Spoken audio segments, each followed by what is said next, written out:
Shabbat Shalom, and Happy New Year. When your Facebook feed has as many rabbis, cantors, Jewish educators, and professional Jews as mine, you tend to see all of the Jewish jokes on your feed. Yesterday, there was a great one.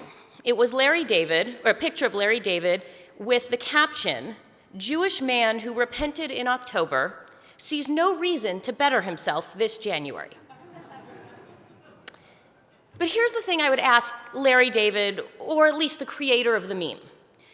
Have you kept the promises you made to yourself and others back at Rosh Hashanah? If not, then maybe we do need to repent and change again, even if it's only been 3 months. Too often, we put too much pressure on ourselves to change at specific times. We make resolutions, we break them, and then we feel we need to wait till the next big date or moment to make a new resolution and try again. But change isn't like the open enrollment period of our healthcare plans. There's no limit to when or how many times you can start again.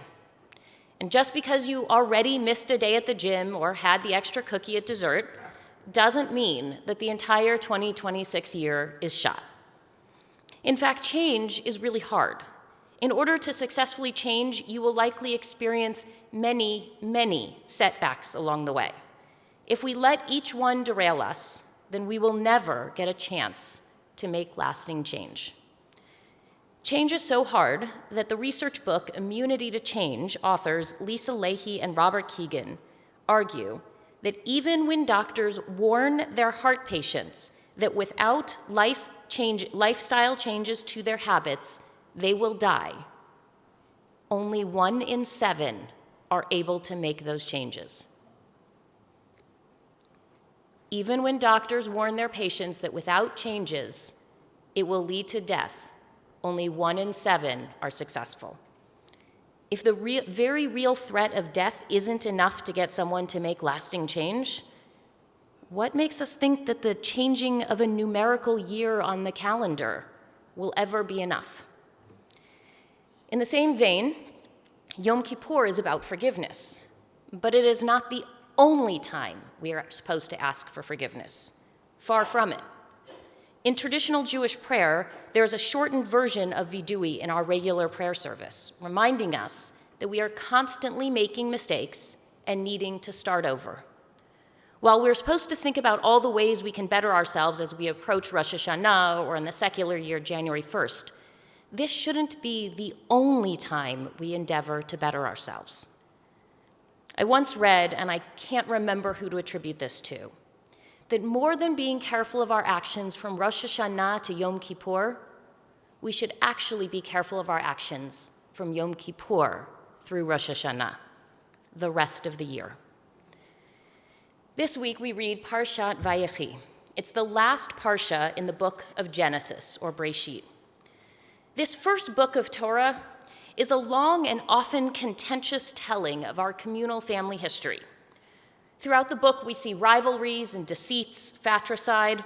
God favors Abel, so Cain kills Abel out of jealousy. Abraham favors Isaac, leading to Ishmael's expulsion.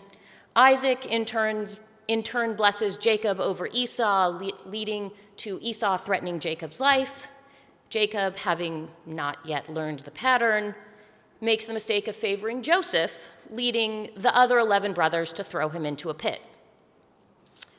But this week, the last week of Genesis, things begin to change. For the first time in our communal family history, we see a family that expresses love and hope. Jacob is now nearing his death. Joseph brings his 2 sons to his father for a blessing. As Jacob has done in the past, he reverses his hands, placing his right hand on the younger brother's head, as opposed to the traditional on the older brother's head. Even when Joseph tries to correct him, Jacob says, no, I know what I'm doing. But here's the change.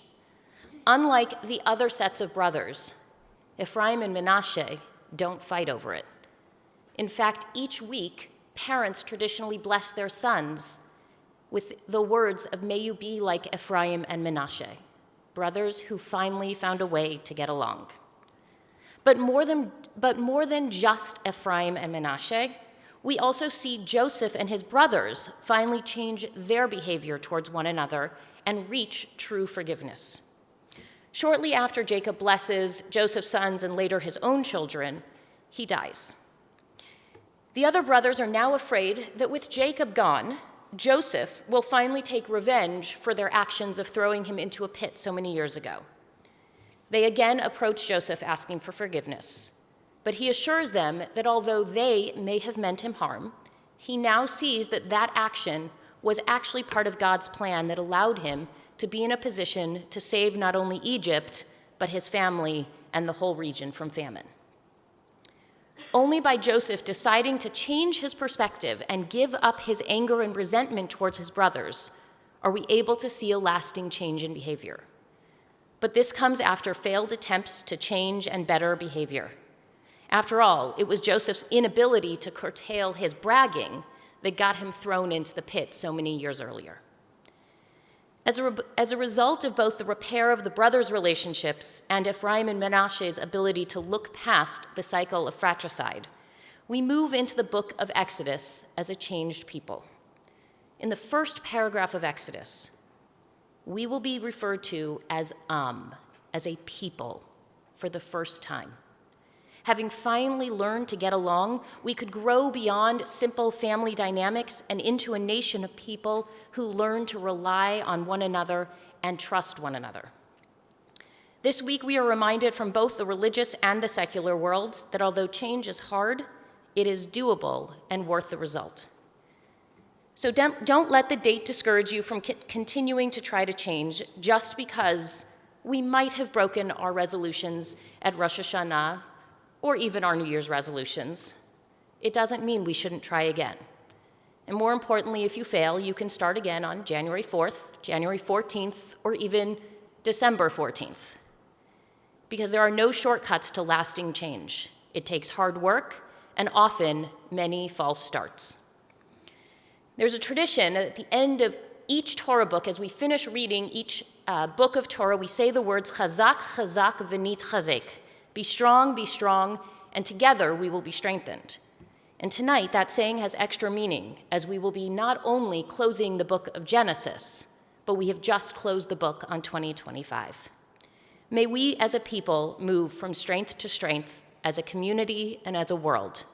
May we continue to try and change, even when we falter. Shabbat Shalom.